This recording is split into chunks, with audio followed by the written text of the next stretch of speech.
Alice's stage struck has a really decent narrative structure and a really good mix of live action and animation.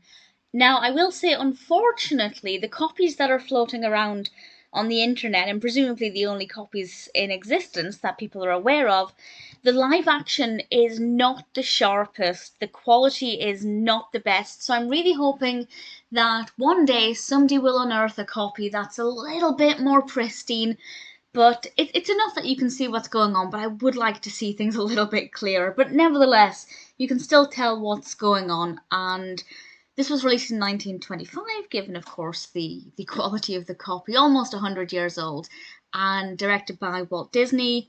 Harriet Beecher Stowe is credited as the writer on IMDb because they're putting on a production of Uncle Tom's Cabin, and very well, I'd say very quickly. The live action actually lasts for a decent amount of time, and we see them putting on this show. And from what I can see, based on the quality of it, the set design looks really good. The staging looks really effective, and there's a need for snow at one point, and something happens with this snow that causes Alice to enter the animation world, and it's not an animated version of the live action scene, which is often the case. Sometimes the animation will be born out of the live action situation, but this is actually slightly different. And Alice enters this dream world where we have a lot of snow, and Julius is building this snowman. And well, I won't say any more than that about the narrative because I've already described probably half of the cartoon for you, and it's only 6 or 7 minutes.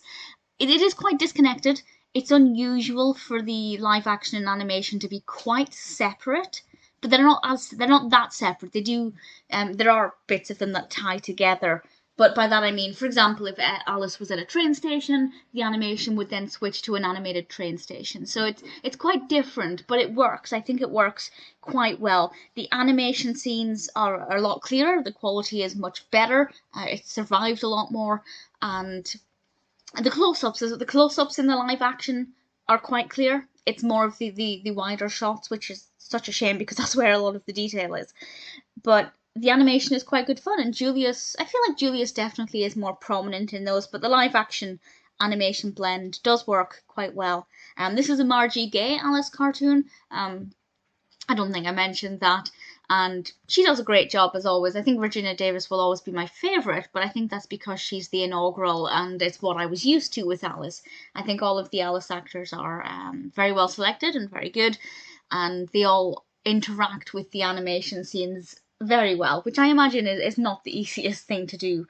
Picking up an object that's not there because it's going to be added in an animation is, I imagine, something that takes a little bit of getting used to. But either way, Alice's stage struck. I've just realised how effective the title is. I can't explain why without giving away a spoiler, but actually makes a lot of sense.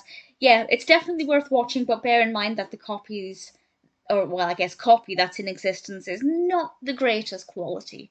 But that's completely understandable. But if ever a better or a more well preserved copy exists, that would be amazing.